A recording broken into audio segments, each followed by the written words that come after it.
I've got Jamie Woon. How are you? Hi. You all right? I'm good. Yeah, you're in Maid of Vale a lot at the moment. Yeah. Sessions here, sessions there. Yeah. And it's strange because we first met, what was it, 3 or 4 years ago? Yeah, probably about 4 years ago, yeah. And you released Wayfaring Stranger. Mm-hmm.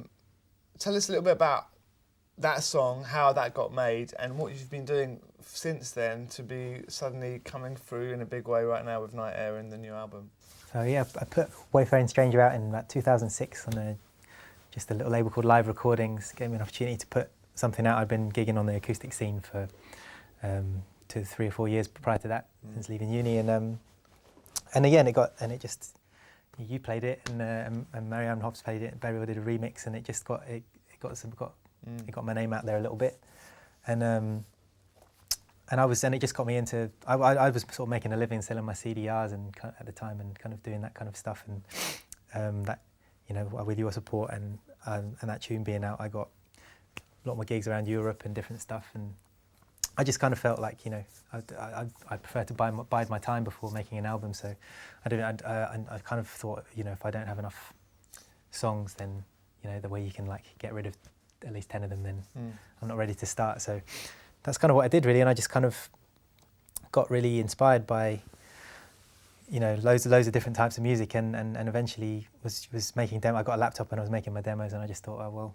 yeah, maybe I can give producing this a go myself as well. So and I didn't really give myself a deadline, and then so basically I got to about end of last year, and I was about ready to put something out, and then got an offer for a deal. It felt right, and now we've got some stuff coming out, so raring to go really. Oh yeah, I bet. So it's been what? Yes, that's ages. Yeah. It's a clever way to go about it, because I think sometimes you fall upon a great song, and then suddenly everyone's just pushing you, pressurising you to go and make an album deal and just get on with it. So you just took your time, kept on listening to music, biding your time, and you've ended up producing the new album completely by yourself. Yeah, with help from other people as well, you know, like other people doing additional production, other musicians playing on it, and yeah, I've got my mum doing some backing vocals on it. I've got good friends who I've, you know, played music with for a long time involved in the record, so it's a collaborative thing really. But yeah, I've produced it in the sort of, I guess, old school way of producing it, you know, like held the vision and put it together and programmed and stuff, but it's been nice to just involve people in it. So what are you doing on the record? I mean, what's your main instruments apart from? My main instrument, well, you're programming, main instrument vocals. There's not much guitar on the record.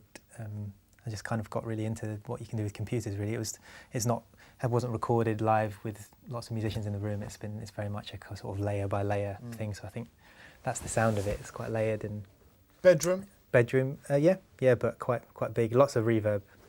Tons and tons. I just went wild for it. So is it a bit strange when you make a record, you know, in your house, on your own, with time, your leisure, and then suddenly you've made this piece of music and you're in Maid of Vale and you're having to perform it live. Let's start off with a place like Maid of Vale, which is a recording studio. What's the sort of difference for you? Is that a bit strange to be able to sort of take this personal music into this sharing it with people environment? Yeah, it definitely is. It's a change, you know, and it's quite funny because I've moved my sound on so much from what I was doing when I was doing nearly all live music and not recording, and kind of just all recording and not really playing live. So there's the sort of the challenge of playing it out and getting and forging a connection with an audience doing that stuff, which is bigger, and, you know, it's got more bass on it. It's, you know, it's more drums. It's, you know, it's not as minimal as what I was doing before. So but the fun is like thinking about how to, I've got some great players now, and developing a relationship with them and taking out on the road, which I've never really done in that way before, you know, with like a tour, so to speak. You know, it's always been like gigs here and there that cobbled together, which has been really nice ad hoc, but I'm kind of, guns for that now. Is the live element going to be a big part of the future of Jamie Woon, or are you going to sort of just? I think so. I mean, I'd like to, you know, I'd like to be not too tied into a sort of, you know, record touring cycle. I'd like to be, you know, putting music out as often as I can really, and playing as often as possible really. But, you know, this is what I've always wanted to do. So it's not that many people who are signing major deals coming out of electronic music, which I suppose, where would you say you're coming out of? What sort of part of the music scene would you say you're coming from? Well, definitely out of the scene of this, you know, this stuff that you play. I'm massively inspired by, soulful electronic music, and that was kind of what I'd always wanted to do. I always wanted to do something that just sort of name checks as much in my references as well. I think the great thing about making music now is that people's tastes are so eclectic, and I think there's totally room for, in the way people listen to music, I think there's totally room for having an eclecticism within an album, and that's always what I wanted to do as well. So yeah, it feels like the time's right to has enabled me to do that. This has been amazing, hasn't it? Yeah. I think musically it's weird because, I mean, it's just great to see someone like you getting a major deal, because I don't think that would have happened maybe 3 years ago. The labels weren't ready for the sound yet, were they? I think that's probably true, yeah. And is there people that you've kind of heard this year and gone, yeah, this is really touching me? Yeah, absolutely. James Blake and J. Paul, really liked what I heard Electric Wire Hustle doing. Loads of people. I've never been so inspired by lots of music that's coming out at the time. But I've had my head buried in the studio really, so not listening to that much music outside of doing that. But I'm excited by what I've been hearing. Yeah. It must be quite difficult when you're a musician because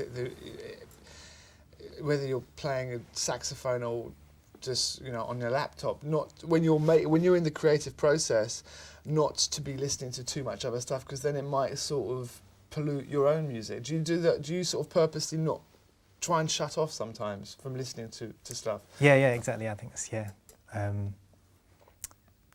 it's just because especially when you're writing songs, it's so easy to just think that you've written a masterpiece and you just haven't. You're just singing "Ain't Nobody" or something. I've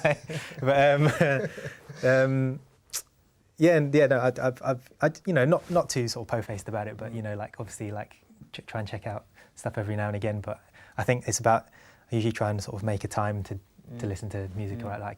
I'm open to some stuff now. I need some inspiration. I'm killing myself in the studio. So. Okay, well, obviously, but being a fan of music, I assume you're the one who chose Ramadan Man to do remixes. Yeah, you're the sort of you're creative A&R as well as being, you've got your ideas for sure, which is that's been the amazing thing about.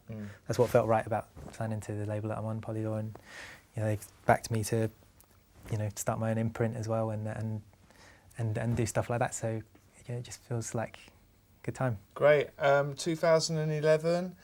What are you hoping for? I just want to keep making music, really. I'm in an amazingly lucky position to be able to put music out and tour and stuff, and just want to give that a go and see what happens. Really, see where it takes me. I'd like to start on my next record as soon as possible. Really. So let's get to the basics of it all. When and why did you get into music? Well, I think I grew up in quite a musical family, so that was kind of around like that. My mum's a singer. She's a session singer and folk singer. She kind of had this double life doing sessions, but also singing Celtic folk music. And so I was just exposed to those communities and musicians growing up. So it was always around, but I never really decided that I wanted to do per se until my voice broke, and then I realised that, because I always liked singing as a kid, but it was always that kind of like, maybe my voice will break and then I won't be able to do it anymore. But yeah, I think my mum made an album in Nashville with some like a crossover bluegrass Celtic record, and I was around for and old enough to sort of get into the vibe of the making of the record. I think that's what really hooked me, was seeing a record being made, and really wanting to, and loving that experience of making an album, really. So Jamie, if you won the Sound of 2011, how would you feel? How do you think? Winning the Sound of 2011, that is a funny one, isn't it? Because it's kind of, on one level it's really wonderful because it's recognition for what you've done and what you're building up to. But I still haven't put my album out, and so I don't think it would change things too much. I think obviously it's nice to get a nod where you can, and it's amazing publicity for going into the new year, and I think it's great for that, and sort of the press and the music industry kind of help each other out in that respect. But yeah, hopefully it'll be lovely to win, but I'm just happy to be on the list, really. It's hotting up out there. It's that time of the year when everybody's hyping this and that and end of year lists and stuff, and Jamie Woon's definitely appearing on quite a lot of lists. How does that feel? Is that a little bit of a change for you? Yeah, it is. It's a bit of a mad one there, having so much attention, because I'm used to being an underdog, really. But no, it's cool. I think you know, the great thing to take from it is just the, you know, a bit of confidence that, you know, you've got, you know, people that are waiting or, you know, ready to listen, hear what you've got to say, and so that's the nice thing about it. Yeah. Is there one particular place in the world that you would love to concentrate on? If you could go anywhere and sort of spend a bit of time there. It's always been America, really. I've always been into American music and inspired by it, so that would be the one, like this, you know, the romance of the road in the States. That would be wicked. Fantastic. Well, brilliant. Good luck. Cheers, mate. It's going to go well.